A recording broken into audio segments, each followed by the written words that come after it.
उसके बाद शहजादों को गुस्ल दिया। देने के बाद जब सुरमा लगाया, बालों में तेल डाला, रोना शुरू कर दिया बेटों को देख करके। हजरत मौलाए कायनात ने कहा था, फातिमा खैर तो है, आज से पहले भी बेटे नहलाए हैं लेकिन कभी आंसू नहीं बहाए। आज से पहले भी बेटों को दूल्हा बनाया है लेकिन कभी आंख में आंसू नहीं आए। खातून जन्नत बता तो सही, आज रोने की वजह क्या है? खातून जन्नत कहती है, ए अली, आज तहज्जुद पढ़ने के बाद मैं फजर के इंतजार में मुसल्ले पे बैठी थी, मेरी आंख लगी, ख्वाब में मेरे मुस्तफा तशरीफ लाए थे। आने के बाद कहा था, ए मेरी फातिमा, तूने 6 महीने मेरी जुदाई में गुजारे हैं, फातिमा वक्त आ गया है, अब तू मुझसे मुलाकात करने वाली है। हम अभी जवान है ना, तो लठ में दम है, मजाल है, जितनी चाहेंगे बैंड काट देंगे, जितने चाहेंगे खेत जोत देंगे, देखा जाएगा। और जब दम निकलता है तो मुंह में पानी डालने वाला बंदा नसीब नहीं होता है, मौत है। मुंह में पानी डालने वाला बंदा नसीब नहीं होता। हैरत तो तब होती है ना जब बाप को कब्र में उतार दिया जाता है और बेटा खड़े होकर कहता, मेरे बाप पे किसी का कर्जा हो तो ले लेना, माफ कर दिया जाए उन्हें जिनका दिल मेरे बाप ने दुखाया हो।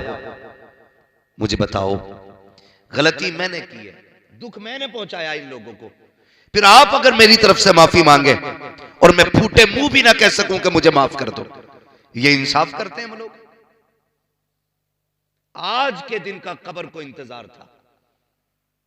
सुने बहुत गौर से, ज्यादा लंबी गुफ्तगू नहीं, बस जितनी देर मोहब्बत से सुनेंगे उतनी देर इंशाअल्लाह बात होगी। चलें आगे, जरा कह दें या रसूल अल्लाह। अगर किसी के खिलाफ भी बात जाए तो बुरा ना मानना, इसलिए कि अगर ऑपरेशन करने वाला तरस खाएगा तो कभी मरीज ठीक हो जाएगा, कभी मरीज ठीक। यानी कि अगर डॉक्टर ये कह रहे नहीं चीरा नहीं लगाना, बंदे के दर्द होगा, तो फिर मर्ज खत्म नहीं होना है। और याद रखिए, आज अगर हम गाड़ी वाले, बंगले वाले, मकान वाले बने तो आप लोगों के पैसे से, ये सच्ची बात है। हमारे घर में सोना नहीं निकल रहा है और आप हमें पैसे, इतने पैसों से आप नवाजते हैं, तो हमारी जिम्मेदारी बनती है हम यहां चापलूसी ना करें। यहां बात कड़वी क्यों ना हो, मुंह पे कह के जाए, यहां आपको राजी करके पैसे लेके उठा के चले जाए, ये बेगैरती होती है। बात सुने, कड़वी होगी लेकिन फायदेमंद होगी। दिल मैंने दुखाया आपका, मेरा बेटा कब्र पे खड़े होकर कहता, मेरे अब्बा की जो गलती हो माफ कर दी जाए। कब्र कहती है, तू आज कह रहा है माफ कर दिया जाए? मुझे वो दिन याद है जब इसने जमीन पर ठोकर मार के कहा था, है कोई मेरे मुकाबले का? उस दिन मैंने चीख के कहा था, एक दिन आ मेरे सीने में, तुझे तेरी औकात दिखाऊंगी। आज मेरा दिन आया है, तुम कहते हो कोई गलती हो गई हो तो माफ कर दिया जाए। आज इसे बख्शा नहीं जाना है, इसे मौका मिला था अपने जीते जी इसको हाथ उठाने थे। अपनी जिंदगी में इसने उन लोगों से माफी मांगनी थी जिनका इसने दिल दुखाया था, उनके आगे इसको झुकना था जिनको इसने बरसरेआम जलील किया था, जिनके आगे खड़े होकर कहता था, तेरी औकात क्या है मेरे सामने, ऐ कोई मेरे मुकाबले का। आज जमीन चीख के कह रही है, तुम्हारे कहने से कुछ नहीं होने वाला।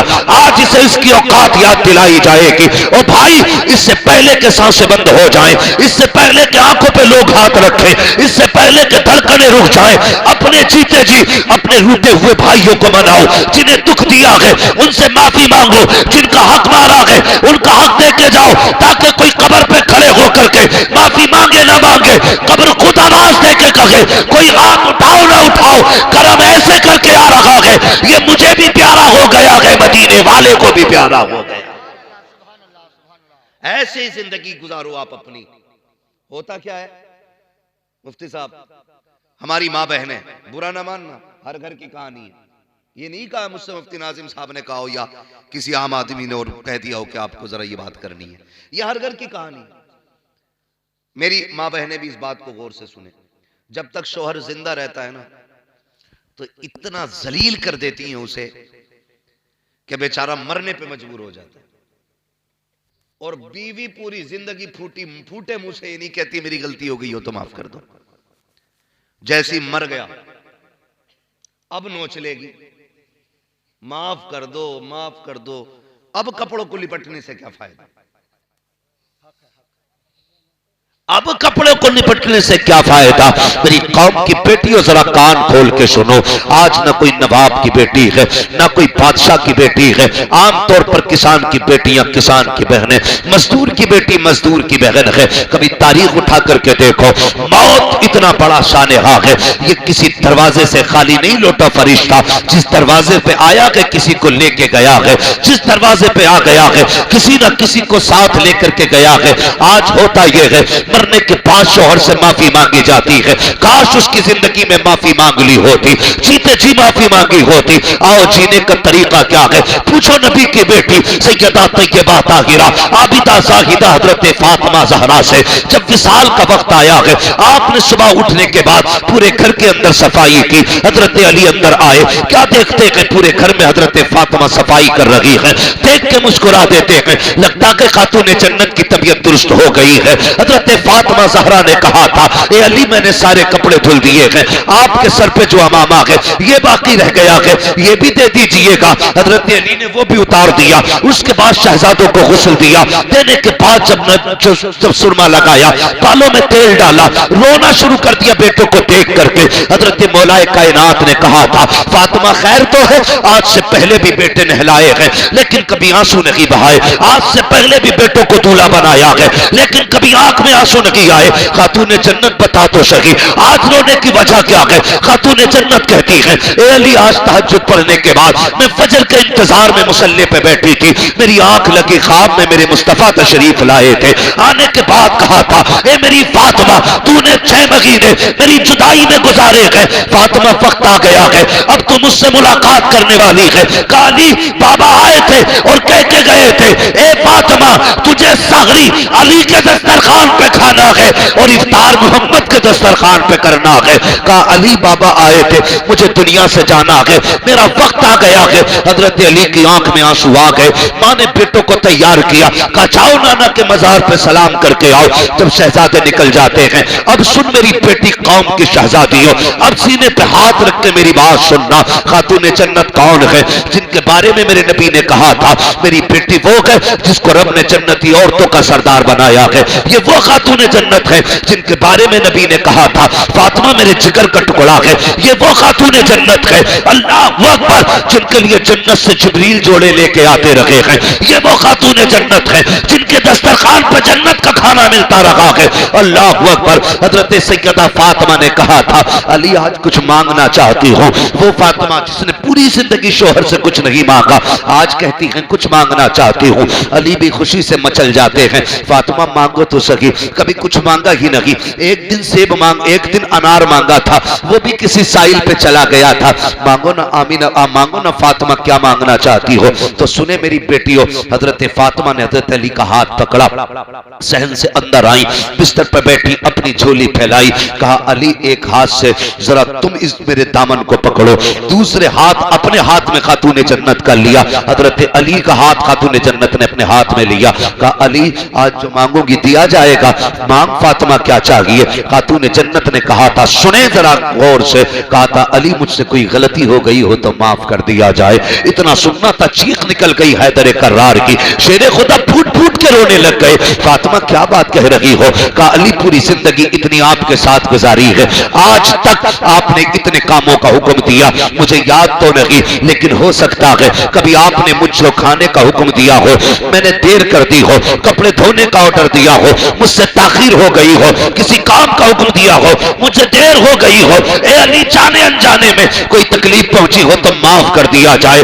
हजरत अली की आंख में आंसू, कहने लगे शहजादी सरवरे कौनैन हो, ए फातिमा तुम नबियों के सरदार की बेटी हो, ए फातिमा तुम्हें तो शहजादी की तरह रखना चाहिए था। पूरी जिंदगी मेरे घर के अंदर फाके के साथ गुजारी, आज तक शिकवा नहीं किया। फातिमा माफी तो मुझे मांगनी चाहिए। कहा नहीं अली ऐसा ना बोलिए, मैं बीवी हूं, आप मेरे सरताज हो, मुझे डर लग रहा है कहीं कयामत का दिन मुस्तफा के आगे रुसवा ना होना पड़ जाए। ए अली मेरी खता माफ कर दी जाए। अल्लाह अकबर। वो नबियों की सैयदुल अंबिया की बेटी होकर के हजरत अली से जीते जी माफी मांग रही है। आज 24 घंटे शौहर की नाफरमानी करने वाली एक बार शौहर से नहीं कहती है कि कोई गलती हो गई हो तो माफ कर दिया जाए। जब जब मर जाता है तब कपड़े नोचना शुरू करती है। ए मेरी बहन, अब कपड़े नोचने से कोई फायदा नहीं है। अब हिसाब किताब का दफ्तर, अब अमल का दफ्तर बंद किया जा चुका है। अब ये कयामत में खोला जाएगा। माफी मांगनी थी तो कभी शाम को बैठा के माफी मांगती,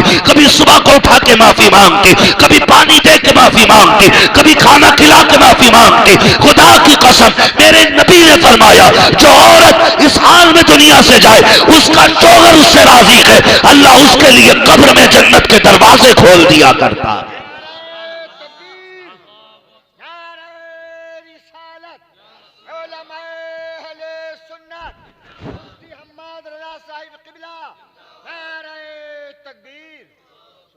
हम तो माफी भी तब मांग रहे हैं ना जब काम खत्म हो गया। भाई जीते जी माफी मांगो। किसी का दिल दुख गया है ना, अपनी जिंदगी में रफा दफा कर लो। बड़ा मसला है, बड़ा मसला है। अगर समझ में आ जाए ना हुकूक क्या चीज है। याद है ना तारीख, मेरे नबी ने जब आखिरी खुतबा इरशाद फरमाया था जुमे के दिन में, और आका करीम ने फरमाया था ना, एक दिन फरमाया था बिलाल सारे लोगों को खबर कर दो कि मैंने बुलाया है। जब मदीने में ये आवाज गूंजी हुजूर बुला रहे, एक एक बच्चा निकल के आ गया था, एक एक बच्चा। और फिर हुजूर ने कहा था बताओ मैंने खुदा का पैगाम तुम तक पहुंचाया कि नहीं। सबने कहा था बेशक। उसके बाद आका करीम के जो जुमले थे जिनका मफहूम यह है, मेरे नबी ने फरमाया था लोगों मैं अपने रब से इस हाल में मुलाकात करना चाहता हूं कि मुझ पे किसी का जर्रा बराबर भी हक ना हो। किसने कहा था? नबियों के इमाम ने खड़े होकर कहा था जिसका मुझ पे हक है वो ले ले। सन्नाटा था। एक बंदे ने खड़े होकर कह दिया था या रसूल अल्लाह मेरा हक है। मेरे नबी ने फरमाया क्या? कहा हुजूर एक बार आप सफ़े सीधी फरमा रहे थे, आपके हाथ में दुर्रा था, कोड़ा था, वो मेरे लग गया था, मुझे उसका बदला चाहिए। सोचे तो सही, मेरे हुजूर ये निज़ाम कायम कर रहे हैं ज़मीन पे, ये निज़ाम कायम कर रहे हैं कि मुझ पे किसी का हक हो तो ले लिया जाए, मुझ पे किसी का हक हो तो ले लिया जाए। और ये निज़ाम कायम किया मेरे नबी ने। खड़े हो गए या रसूल अल्लाह मेरा हक है। इतनी बात कही ना तो हुजूर ने फरमाया क्या हक है? आपका कोड़ा मेरी कमर पे लगा था। तो नबी ने फरमाया अपना बदला ले लो। कहने लगे वही कोड़ा चाहिए जो उस दिन लगा था। इंसाफ देखिए, इंसाफ देखिए। मेरे नबी ने फरमाया सलमान जी या रसूल अल्लाह का जाओ मेरी बेटी के घर चले जाओ, उनके घर पे वो कोड़ा रखा हुआ है, लेके आओ। हुजूर को बुखार इतना तेज था कि हाथ चेहरे पे नहीं रखा जाता था। ये उन दिनों की बात नहीं कर रहा हूं जिन दिनों में हुजूर सेहतमंद थे, उस दिन की बात कर रहा हूं जब हुजूर की वफात का वक्त आया था। इतनी तेज बुखार था, हाथ मत्थे पे नहीं रखा जाता था। हाँ, हुजूर ने फरमाया ले अपना बदला। और जब सलमान फारसी खातून जन्नत की चौखट पे गए, कौन है? का सलमान आया है। का क्यों? का वो जो कोड़ा आपके पास है हुजूर का वो दे दिया जाए। सलमान चचा इस कोड़े की क्या जरूरत पड़ गई? जब उन्होंने बताया कि हुजूर ने ऐलान किया मुझ पे किसी का हक है तो वो ले ले। का एक सहाबी है वो अपना बदला लेना चाहते। क्या कहना चाहते हो? का उन्होंने कहा हुजूर के हाथ से उनकी कमर पे कोड़ा लगा था, आज वो इस कोड़े के जरिए अपना बदला लेंगे। बेटी तो बेटी होती है, तड़प गई। कहा ठहरो। अंदर गई, शहजादे चटाई पे सो रहे थे, उठाया, कोड़ा हाथ में लिया। लेने के बाद फरमाया जाओ शहजादो तुम सो रहे हो, किसी ने नाना से कोड़े का बदला मांग लिया है। तुम्हें पता है ना मेरे बाबा की तबीयत खराब है, कोई भी कीमत देनी पड़े शहजादो कीमत अदा कर देना, एक कोड़ा मेरे बाबा के बदन पे नहीं लगना चाहिए। शहजादे आ गए थे, बात तवील हो जाएगी, मैं बस बताना ये चाहता हूं। हुजूर ने उस दिन इंसाफ कायम किया। कोड़े आ गए, कोड़ा भी आ गए, शहजादे आ गए। कहने लगे सलमान चाचा बताओ ना वो कौन है जो हमारे नाना से बदला लेना चाहता है। इशारा किया उकाशा की जानिब, दौड़ के हाथ पकड़ लिया। कहने लगे चाचा एक कोड़े के बदले में 100 मार लो, लेकिन हमारे नाना को दुख ना दो। मामला कुछ और था उस दिन। सारे सहाबा ने गिरिया उजारी की, का हुजूर जब कोड़ा लगा था मेरा बदन बिना कपड़े का था, कमीज उतारे, हुजूर ने कुर्ता उतार दिया। अभी सहाबा को नहीं मालूम क्या होने वाला है, लेकिन इंसाफ कायम किया जा रहा है। हुजूर ने जैसी कुर्ता उतारा ना, उकाशा ने कोड़ा फेंका, हुजूर के बदन से लिपट जाते हैं। या रसूलुल्लाह मेरी औकात के मैं आपसे बदला लूं? मैंने तो सुना था जो आपके बदन से लग जाएगा वो जन्नती हो जाएगा, जो आपके बदन से लग जाएगा वो जन्नती हो जाएगा। फिर मेरे नबी ने कहा जिसे जन्नती का चेहरा देखना हो वो मेरे उकाशा का चेहरा देखे। भाई इंसाफ कायम किया मेरे नबी ने, इंसाफ कायम किया। आज इंसाफ नहीं है। आज बेटों से गुजारिश है, हर बेटे से। आज नजाकत भाई के बच्चों से बात नहीं कर रहा हूं, सिर्फ सारे बेटों से बात कर रहा हूं। कई बार ऐसा होता है ना, बाप के बाद बेटियां बड़ी यतीम हो जाती हैं। यतीम तो बेटे भी हो जाते हैं, लेकिन बेटियां बड़ी वाली यतीम हो जाती हैं, इसलिए कि बाप के इंतकाल के बाद बाप की जायदाद के मालिक बेटे बने रहते हैं, लेकिन अक्सर बेटियों को लावारिस बना दिया जाता है। अक्सर बेटियों को लावारिस बना दिया जाता है, और उसी जायदाद पे सांप बन के बैठने वाले कल जब बीमारी आती है या बरकतें उड़ जाती हैं, फिर कहता दुआ करो बरकत नहीं हो रही है। खुदा की कसम, किसी का बचाने से दौलत नहीं आती है, बल्कि किसी का हक उसे खिलाने से बरकतें अल्लाह अता फरमाया करता है। अक्सर होता क्या है, बुरा ना मानना, ये भी बात कड़वी है। अक्सर होता है ये बाप के इंतकाल के बाद भाई बहनों को छोड़ देते। कई बार भाभियां बड़ी एक्टिव हो जाती हैं। भाभियां अगर बहन आ जाए ना, कहती लो चली आई कल मुई, आज फिर आ गई, 8 दिन पहले तो आई थी। यहां तक बदतमीजी देखी है हमने, कितनी बहनों को धक्का देके दरवाजे से हटा दिया जाता है। तुझे क्या लगता है ये रोटी खाने आई है, ये तुझसे पैसे लेने आई है? ये बेटी है बाप की। सुनो बेटी वाले, मेरी बात का एहसास करेंगे। बेटियों को दौलत प्यारी नहीं होती है, बेटियों को बाप की सूरत प्यारी हुआ करती है। वो जो आया करती है ना बाप के बाद, वो भाई से दौलत लेने नहीं आती। ऐसा नहीं उसके घर रोटी नहीं है, अल्लाह ने उसके नसीब से वहां भी बहुत दिया है, लेकिन यहां क्यों आई है? जब इसे याद आती है ना बाप की, तो सोचती है चलो एक पेड़ मेरे बाप ने अपने हाथ से लगाया था, उसके साए में बैठूंगी तो बाप की मोहब्बत की ठंडी हवाएं आना शुरू हो जाएंगी। एक कमरा था मेरे बाप का बनाया हुआ, कभी वो उसमें बैठा करता था। एक दीवार थी जिसकी बुनियाद मेरे बाप ने रखी थी। एक तकिया है मेरे बाप का, एक बिस्तर है मेरे बाप का। जब बेटियां अपने बाप के घर आती है, भाइयों की जायदाद लेने के लिए नहीं, रोटी लेने के लिए नहीं, बल्कि बाप की दहलीज पर उसकी यादों को देखने के लिए आती है, ताकि उसके बिस्तर को देखे तो कलेजा ठंडा हो जाए, उसके हाथ के लगाए हुए पौधे को देखे तो रूह को ताजगी मिल जाए। इसलिए बेटी आया करती है। ए मेरी बहन की, मेरी कौम की शहजादी हो, अगर किसी घर की बहू बनो तो किसी बेटे को बहन से जुदा ना करना, भाई को बहन से अलहदा ना करना।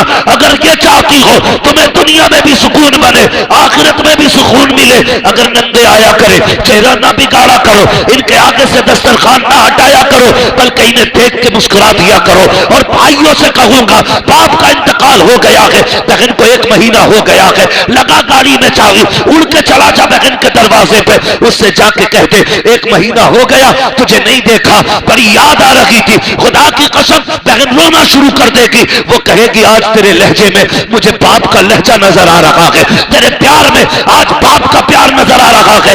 इसलिए कि जब 8 दिन में नहीं आती थी, मेरा बाप तो लाठी के सहारे चल के मेरी चौखट तक आता था और कहता था बेटी 8 दिन हो गए तुझे नहीं देखा तो दिल नहीं लग रहा था। और यार जब बाप चले जाया करें, बेटियों के दरवाजों पे जाया करो, बहनों के घर पे चले जाया करो, अगर वक्त आया करे इनको बुलाया करो, अगर ये खुद चल के आया करे तो तुझे पता चल जाए मेरी बहन आने वाली है, तो दरवाजे से 10 कदम आगे निकल के आ जा। बहन को आता थे, हाथ फैला दे, मुस्कुरा के इस्तकबाल कर, ऐसे मुस्कुरा दे जैसे बाप मुस्कुराता था। खुदा की कसम जब बेटी तेरे चेहरे को देखेगी, तेरे चेहरे के अंदर उसे भाई का चेहरा भी दिखाई दे जाएगा, बाप का चेहरा भी दिखाई दे।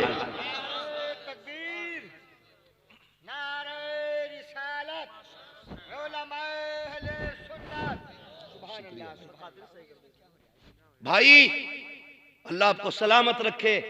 बाप के बाद कभी बहनों को लावारिस मत होने देना। और सुनो, वजीफा मैं बता के जा रहा हूं। जब घर में बरकत ना हो, बहन हो, बेटी हो, बैठा कभी आगे और बैठा के हाथ उठा कि मालिक इस बेटी के सदक़े में रिज्क के दरवाजे खोल दे। तेरे हाथ उठेंगे। मेरा ईमान कहता है अगर तूने सच्चे दिल से बेटी की खैरात मांग ली, हाथ नीचे आने से पहले अल्लाह अर्शों से तेरे रिज्क का इंतजाम फरमा दे। लेकिन ये हमारी नाकामी है, किस्मत। क्या कहें हम अपने आप को। हम बाप के इंतकाल के बाद ऐसे हो जाते हैं जैसे अब हमारा किसी से कोई रिश्ता ही नहीं है, ताल्लुक नहीं है। हम बेटी वाले लोग हैं, जिन जिन के घर में बेटी हैं, खुदा की कसम जानते अल्लाह ने बेटे भी दिए, बेटियां भी दी हैं, लेकिन जितना प्यार बेटी करती है उतने बेटा नहीं किया करते। हाँ, हमारा रात दिन का सफर करके घर आना है। बेटा दौड़ के नहीं आता, बेटी पहले दौड़ के दरवाजे के बाहर आ जाती है। क्यों? अल्लाह ने बेटी के अंदर प्यार रखा है। भाई बनिए, जल्लाद न बनिए, कसाई न बनिए। और ये जो रिवाज चल रहा है ना जहेज का, मैं तो कहता हूं अगर हम सिर्फ बहन बेटियों को उनका जो शरीयत ने हक रखा है ना मालियत में, वो देना शुरू कर दें तो जहेज की लानत का जनाजा ही निकल जाएगा। मुरव्वजा जहेज जो आजकल चल रहा है, कोई नहीं मांगेगा यार तुमसे गाड़ी। तुम अपनी बेटियों को हक दो, दूसरों की बेटियां तुम्हारे घर में अपना हक लाएंगी, फिर अल्लाह बरकत अता फरमाएगा। लेकिन हमारे तो हालात ऐसे, अगर भांजा बीमार हो जाए फोन बंद कर लेते हैं, कहीं बहन फोन करके पैसे ना मांग ले। बहनों ही बीमार हो जाए तो हम तो कह देते हैं बेटे से कह दे हम घर पे नहीं है। क्यों? ऐसे जिंदगी गुजरेगी? ये इस्लामी दर्स है? नहीं। दरवाजे पे बहन आके खड़ी हो जाए ना तो फिर दरवाजे खोल दिया करो। कभी फिर मालिक ना बना करो, 2 मिनट के लिए कह दिया कर बहन कल भी तू मालिक थी, आज भी तू मालिक। क्या चला जाएगा? इतनी गैरत बहन को भी आती है, तेरी बीवी का जेवर उतार के नहीं ले जाएगी, तेरी कुटियां खाली नहीं कर लेगी, तेरा बैंक अकाउंट खाली नहीं कर देगी। तुझे 2 जुमले कहने, कल भी तू मालिक थी, आज भी तू मालिक है। खुदा की कसम इधर बगल मुस्कुराएगी, गुंबद खजरा में मदीने वाला मुस्तफा मुस्कुराने लगा।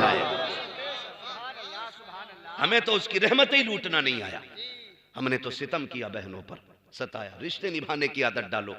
मेरा करीम नबी आया ना, उसने रिश्तों पे बड़ा जोर दिया और ऐसे रिश्ते निभा के दिखाए कि कोई निभा नहीं सकता है, कोई नहीं निभा सकता है। आज बहन मजबूरी लेके आ जाए तो भाई चेहरा बिगाड़ के कहता आ जाइए, कल कह देती तो मैं 1 लाख भी दे देता। बे कौए, तुझे देना होता तू आज भी दे सकता था। ये जो कहते हैं ना एक दिन पहले मांग लेते, महामक्कार होते। भाई हमारी मांगने से एक दिन पहले कुड़की हो गई तेरे घर में? मत दो, साफ कह दो नहीं देना, झूठ क्यों बोल रहा है? बहन मांग ले भैया तबीयत खराब है, दवा का पैसा नहीं है। अरे पगली तूने अब फोन करा, अभी ले गया भूरा पैसे। हाँ, अभी लेके चला गया भूरा, थोड़ी देर पहले फोन कर देती तो मैं क्या करूं? चल पगली चल ठीक है, तू देख फिर मैं देखता हूं, ये कह के बात खत्म कर दी। ये रिश्ते होते। चल मदीने वाले की चौखट पे हुजूर हैं। मैं अभी सगे रिश्ते की बात नहीं करता, एक दूर के रिश्ते की बात करता हूं। हुजूर एक दिन सहाबा की महफिल में बैठे, थके तो नहीं अभी? जरा कह दें या रसूल अल्लाह। अल्लाह सलामत रखे नौजवानों। मैं अक्सर नौजवानों से गुफ्तगू इसलिए करता हूं कि ये मुफ्ती साहब नौजवान हमारे दीन का मुस्तकबिल, दीन का मुस्तकबिल है। इंशाअल्लाह दीन की जिम्मेदारी आने वाले दौर में इन्हीं के कंधों पे आनी है। जितने दीन के सुतून मजबूत होंगे उतना दीन हमारा मजबूत होता चला जाएगा। इसलिए मैं नौजवानों से ज्यादा गुफ्तगू करता हूं। और ऐसा नहीं है, अल्लाह सलामत रखे, कोई नौजवान कहीं से चल के आया, कोई कहीं से चल के आया, हाथ भी ठंडे, मुसाफा भी हुआ। मैंने पूछा भी, किसी ने कहा भी आ रहे हैं, किसी ने कहा दूर से आ रहे हैं। ये बताओ, लोग कहते हैं कि जवान दीन से दूर हो रहा है, ये हुजूर का इश्क नहीं है? जितने चेहरे नजर आ रहे हैं उनमें ज्यादातर नौजवानों के चेहरे नजर आ रहे हैं। कल भी नौजवान हुजूर से कसरत से प्यार करते थे और आज भी कसरत से प्यार करते। और ऐसा नहीं, तब्दीली आई है, चेंजिंग हुई है। जो लोग कहते हैं जलसों से फर्क नहीं पड़ा ना, वो गलत कहते हैं। हमसे हजारों नौजवानों के फोन आके उन्होंने कहा जब से गुफ्तगू सुनी है मैंने किसी बेवा से निकाह किया। कोई कहता मैंने बिना जहेज के निकाह किया है, कोई कहता मैंने बिना डिमांड के निकाह कर लिया, कोई कहता मैंने फला के अपनी बेटी के साथ 4 गरीब बेटियों की शादियां कराई है। तो दिल ठंडा होता है। फर्क पड़ा है, ऐसा नहीं है। जो नौजवान रातों दिन गाने सुनते थे आज अल्लाह और उसके रसूल की नातें सुन रहे हैं। ये तब्दीली कैसे हो गई? तुम उनकी महफिल में बैठने लग गए, मदीने वाले की नजर तुम पे होने लग गई है। और जिस पे हुजूर की नजर हो जाए उसकी दुनिया भी बदल जाती है, आखिरत भी बदल जाती है। हाँ, वरना मेरी क्या औकात, मुफ्ती साहब क्या, जुबैर भाई का, किसकी क्या औकात जो किसी को बदल दे। दौर तो इतना सख्त है, बेटा बाप की सुनने तैयार नहीं, हमारी कौन सुनेगा? ये जो बैठे हुए हो ना, हमारी वजह से नहीं, मदीने वाले ने बैठा रखा है। अल्लाह का शुक्र अदा करना इस बात पे भी, अल्लाह का शुक्र अदा करना। हुजूर की महफिल सजी है, सहाबा फरमाते हैं हुजूर बैठे थे, अचानक उठे और दौड़ लगा दी हुजूर ने, बगैर कहे चले गए। सहाबा फरमाते हैं हमें तो डर रहता था, दुश्मन का दौर था, लोग मुखालफत में रहते थे। बोले हमने जब हुजूर बगैर कह गए हमने भी पीछे पीछे दौड़ा लगा दी। कहा हुजूर हमारी नजरों से गायब हो गए, हम कैसे तलाश करते? सहाबा फिर बताओ कैसे ढूंढा? कहने लगे फिर हमने अपनी सांसें तेज कर ली, जिधर जिधर से खुशबू आती जाती थी हम रास्ते उधर के इख्तियार करते जाते थे। और आला हज़रत फरमाते हैं उनकी महक ने दिल के गुंचे खिला दिए हैं, जिस राह चल दिए हैं कूचे कूचे बसा दिए। कहा जिधर से खुशबू आती थी उधर चले जाते थे। कहने लगे खुशबू लेके आ गई हमें गरीब के दरवाजे पे। तवज्जो है, एक गरीब के दरवाजे पे महबूब खड़े हैं, हम भी जाके खड़े हो गए। हुजूर फरमाते हैं दरवाजा खटखटाया, हुजूर ने सहाबा कहते हैं अंदर से एक बच्ची की आवाज आई, कौन? हुजूर ने फरमाया तेरा भाई। उसने कहा मेरा कोई भाई नहीं। हुजूर ने फरमाया तेरा बाप। उसने कहा मेरा कोई बाप नहीं। हुजूर ने फरमाया तेरा करीबी। उसने कहा मेरा कोई करीबी नहीं। फिर हुजूर ने फरमाया दरवाजा तो खोल। जब बच्ची ने दरवाजा खोला हुजूर अंदर गए, बच्ची रो रही थी। मेरे महबूब फरमाते हैं बता क्या तूने अपने भाई का नाम लेके आवाज नहीं दी थी? वो एक कमरे के अंदर और हुजूर सहाबा की महफिल में, कई गलियां मुड़ के हुजूर गए। सहाबा कहते हैं अचानक हुजूर उठे थे, फोन टेलीफोन का दौर नहीं था। हुजूर फरमाते हैं बता तूने नहीं कहा था काश मेरा बाप आ जाता? कहा तो था। फरमाया तेरी उसी सदा का जवाब बन के आया हूं। कहा तूने ये नहीं कहा था काश मेरा भाई आ जाता? कहा ये भी कहा था। कहा फिर सुन तेरी उसी सदा का जवाब बन के आया हूं। कहा तूने ये नहीं कहा था कि काश कोई मेरा हमदर्द होता? कहा तो था। फरमाया तेरा हमदर्द बन के आया हूं। रो दी बच्ची। उसने कहा मेरा बाप तो है लेकिन वो नहीं आया। हुजूर फरमाते हैं बता बेटी बात क्या है? उसने कहा मैं बहुत छोटी थी, मेरा बाप मुझे बाजार में बेच के गया था और आज उसने कहा 7 साल हो गए इस घर की नौकरी करते करते। कहा इतना सितम मेरे ऊपर होता है कि काम पूरा ना हो तब भी मारा जाता है, अगर बीमारी में लेट जाऊं तब भी मारा जाता है। आने वाले मसीहा बात यह है इतनी सताई गई हूं कि दुख बर्दाश्त नहीं कर पाई। आज मैंने पहली बार कहा है काश मेरा बाप मेरा दुख देख लेता, मेरा भाई आता मेरा सितम देख लेता। वो जो बेच के चला गया काश मुझे आके देखता, उसे पता चलता बेटी पे कितना सितम किया है। इतना सुनना था, नबुव्वत वाली आंखें बरसना शुरू हो जाती हैं। मेरे नबी फरमाते हैं सहाबा इसका सारा सामान इकट्ठा किया जाए। बच्ची से कहते हैं बता तेरा मालिक कहाँ है? उसने कहा फला टीले पे रहता है, फला पहाड़ी के पीछे मकान है। मदीने वाले ने सारे सामान का ढेर लगवाया। 2 गठरियां बनी है, एक गठरी हजरत सलमान ने उठाई, दूसरी हजरत बिलाल ने उठाई। जब लेके चलने लगे महबूब ने आगे बढ़ के दोनों गठरियां ली। बच्ची कहती किधर लेके जा रहे हो? कहा मैंने तुझे बेटी कह दिया है, मैंने तुझे बेटी कहा है, चल उसके दरवाजे पे जो तुझे खरीद के लाया था। जब महबूब गठरी लेके चले सहाबा ने कहा तड़प के या रसूल अल्लाह हम जाने देने तैयार है। गठरी की उठा रहे हैं। कहा जमाने को बताना चाहता हूं अगर बेटियां बाप की जिम्मेदारी पे आ जाया करें बोझ ना समझना, मोहम्मद की सुन्नत सला के उसको कंधे पे उठा के चलना। इसलिए मेरे हुजूर ने बोझ उठा लिया, दोनों गठरियां रख ली। कहा जमाने को बताना चाहता हूं बेटियां पलट के अगर बाप की चौखट पे आ जाए वो बोझ नहीं रहती है और उनका बोझ बाप को बोझ नहीं लगता है। हुजूर ने दोनों गठरियां कंधे पे रखी हैं और फरमाया बच्ची से चल आगे आगे। वो आगे आगे जब उस जगह पे पहुंची और वो सामने जो यहूदी था वो छत पे बैठा था, उसके कुछ यार थे, मैं रिश्तेदार, वो भी आए हुए थे। उसने हुजूर को आते देखा ना, साथ में बच्ची को देखा, उसने सोचा कुछ हो गया है। खट से नीचे कूद गया। बच्ची दरवाजे पे ले आई, मेरे हुजूर ने चौखट बजा दी। अंदर से आवाज आई, कौन? फरमाया अना मुहम्मदुर रसूलुल्लाह। उसने दरवाजा खोला और सर से लेके पैर तक देखा। देखने के बाद कहा कैसे आए हो? कहा ये तेरी खरीदी हुई बच्ची है? कहा हाँ। फरमाया इसकी कीमत बचा, आज इसे खरीद के मोहम्मद आजाद कराने आया है। जैसी इतनी बात सुनी ना, उसने कीमत तो कुछ नहीं बताई, दौड़ लगा दी।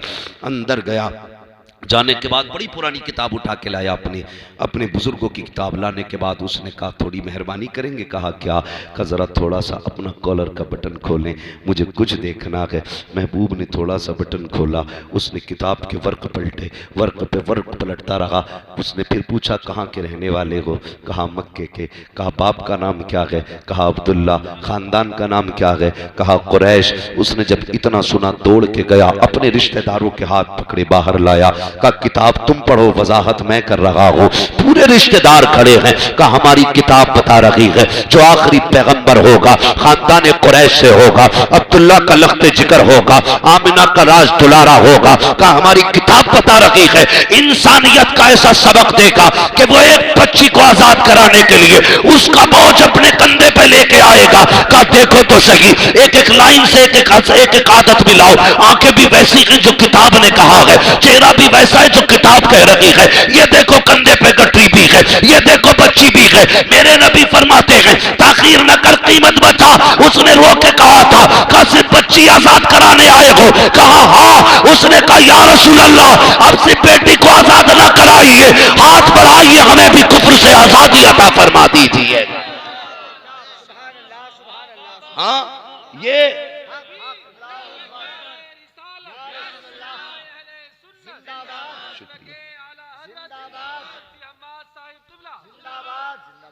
खुदा की कसम, ये मेरे नबी ने ना बेटियों के हुकूक सिखाए, बेटियों से प्यार करना सिखाया।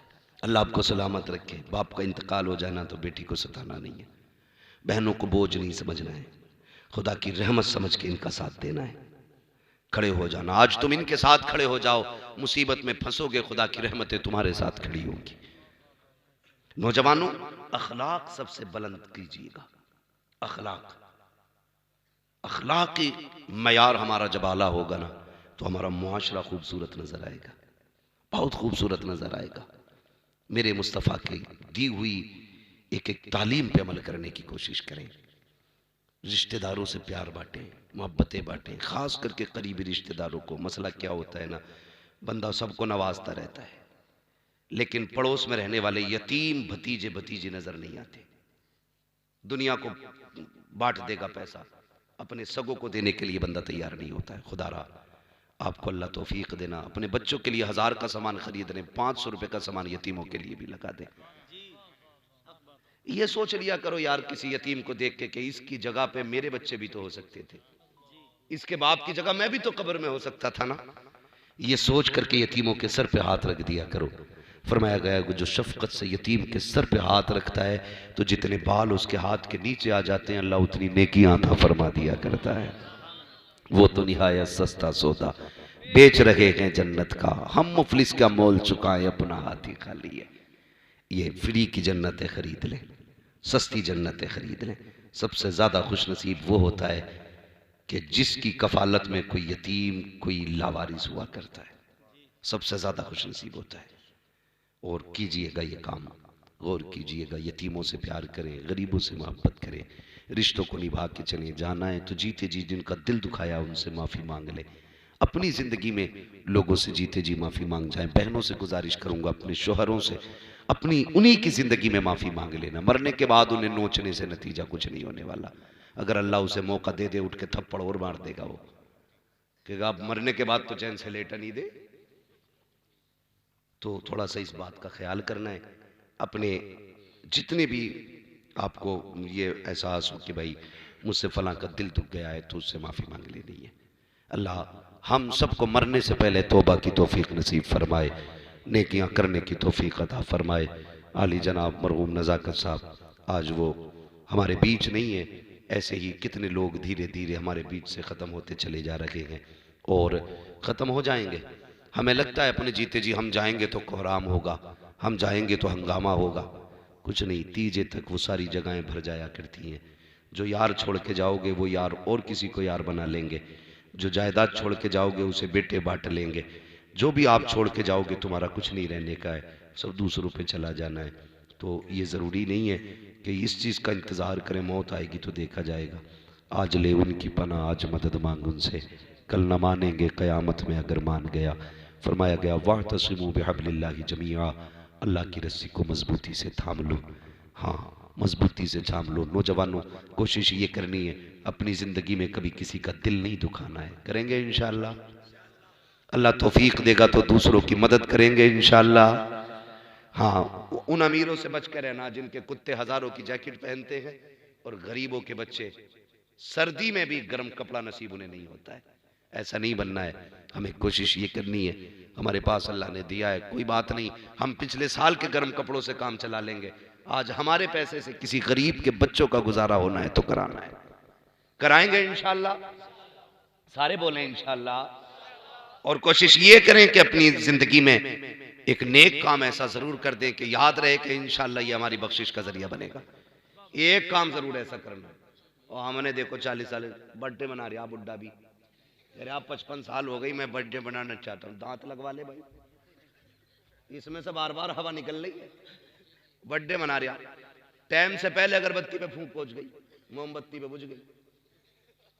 हाँ, क्योंकि सांस ही दांतों में गुआ रहा उसके। अब तो भैया ये बर्थडे, ये जन्मदिन कभी ख्याल किया करो 55 साल गुजर गए, 60 गुजर गए, आज तक रब को राजी न कर सके। आदत बना लो, एक दिन का कम से कम इतना लंबा सजदा कर लो जो याद रहे। इंशाअल्लाह उस सजदे के जरिए अल्लाह बख्शेगा। और अल्लाह बड़ा करीम है, वो बहाना ढूंढता है। उसकी रहमतों को बहानों की जरूरत होती है। रहमत हक बहाना मी जो है, अल्लाह की रहमत बहाने तलाश करती है। वो तो बख्शना चाहता है, उसे क्या फायदा कोई दोज़ख में जाए, वो तो चाहता है कि तुम्हें जन्नत दे, तुम्हारे लिए जन्नत बनाई है उसने। और ये सच है, जब कहीं हुजूर की बातें होती हैं और उसके नाम से होती है ना, जो मर जाता है तो फरिश्ते उसकी कब्र में ना सवाब की गठरियां ला के खोलते, तो वो फरिश्तों से पूछता अभी अंधेरा था उजाला कैसे हो गया? का पता नहीं, तेरे बेटों ने, तेरे भतीजों ने, तेरे भाइयों ने आज तेरे इसाले सवाब के लिए हुजूर की महफिल सजाई। जुबैर हस्सानी ने हुजूर की नात पढ़ी है, अल्लाह ने उसके बदले में तेरी कब्र में नूर अता फरमा दिया है। तो ये इसलिए महफिल सस्ती, वो बड़ा करीम है और उसकी रहमत पे 100% उम्मीद है। उसे एक बार या करीम कह दो, वो 70 बार कहता मांग मेरे बंदे क्या मांगता है। आज हम कहते हैं करीम, मास्टर नज़ाकत साहब की मग़फ़िरत फरमा दे। रहीम रहमान, मास्टर नज़ाकत साहब की मग़फ़िरत फरमा दे। वो बड़ा करीम है, इंशाअल्लाह वो अपने महबूब के सदक़े में मरहूमों को बख्श देता है। हाँ, मंगतों का हाथ उठते ही दाता की देन थी, दूरी कबूल व अर्ज़ में बस हाथ भर की है। मांगेंगे मांगी जाएंगे, मुंह मांगी पाएंगे, सरकार में न लागे न हाजत अगर की है। हाँ, लबवा हैं आंखें बंद हैं, फैली हैं झोलियाँ, कितने मज़े की भीख तेरी पाक दर की है। लोगों, नौजवानों, बदलो अपने आप को। इंशाअल्लाह मरने से पहले मरने की तैयारी करेंगे इंशाअल्लाह। हलाल रोज़ी खाएंगे इंशाअल्लाह, किसी का हक नहीं मारेंगे इंशाअल्लाह, बल्कि लोगों का हक दे के जाएंगे इंशाअल्लाह। बहन बेटियों से प्यार करेंगे, जोर से बोलो इंशाअल्लाह। मौला करीम हमारी नस्लों को बरकत अता फरमाए। नौजवान, वक्त मिलता है तो हम कब्रिस्तान भी जाते हैं, उनके नाम की महफिलें सजाया करते हैं। दुआएं मांगा करो, अल्लाह जब भी मौत देना इज्जत की मौत ईमान के साथ अता फरमाए। कई बार लोग कहते हैं दुआ कर दें, बीमारी हो गई है, मुसीबत में चल रहा हूं। बीमारियां मुसीबत नहीं होती हैं, वो बीमारी जिसमें मौत आ जाए वो अल्लाह की तरफ से रहमत होती है। बड़ी बात है। हुजूर फरमाया करते थे अचानक आने वाली मौत से अल्लाह की पनाह मांगा करो, इसलिए कि ठोकर लगी, बंदा मर गया, एक लम्हा नहीं मिला तौबा करने का।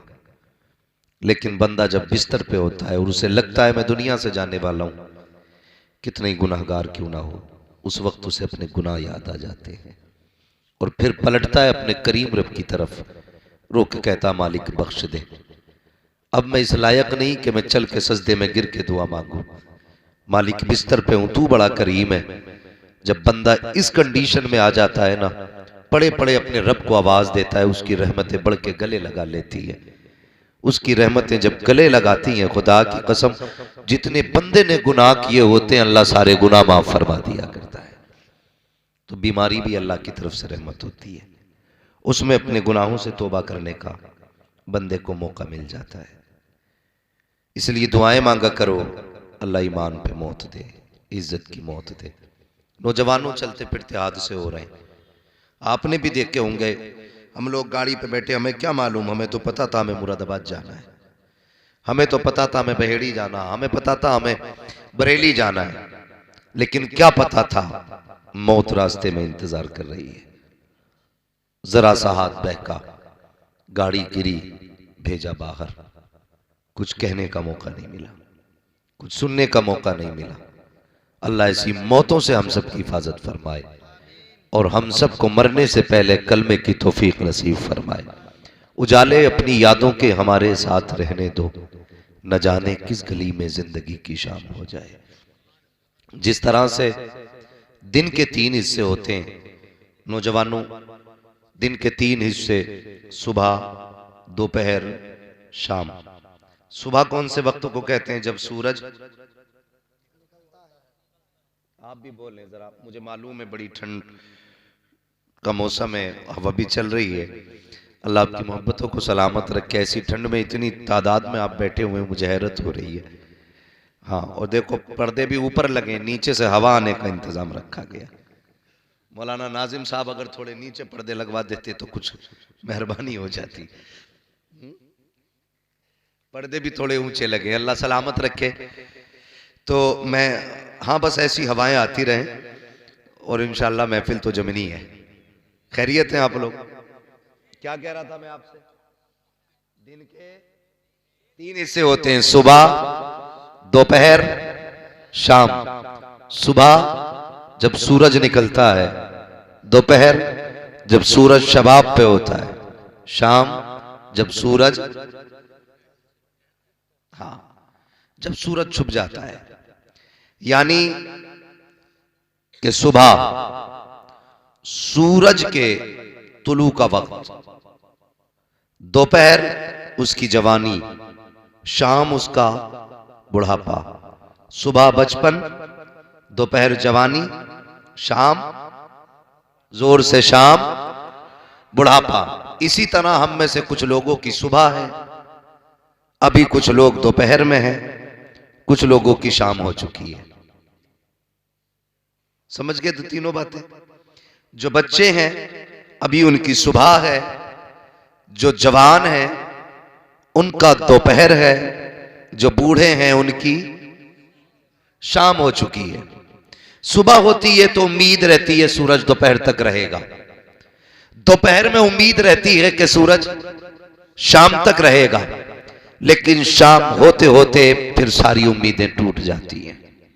बचपन में ये उम्मीद रहती है अभी जवानी आनी है, जवानी में ये उम्मीद रहती है अभी बुढ़ापा आना है, लेकिन बुढ़ापे के बाद अब कोई चौथा दौर नहीं आना है। इसलिए मेरे नौजवान भाइयों, प्यारे बच्चों, अपनी जिंदगी की सुबह भी अच्छी करें, दोपहर भी खूबसूरत करें, शाम भी खूबसूरत करें। या खुदा बहरे जनाब मुस्तफ़ा इमदादकुन, या रसूल अल्लाह अज़ बहरे खुदा इमदादकुन, या शहीद करबला, या दाफ़िए करबो बला, कुल्लु खा शहज़ादे कुल्गु क़बा इमदादकुन।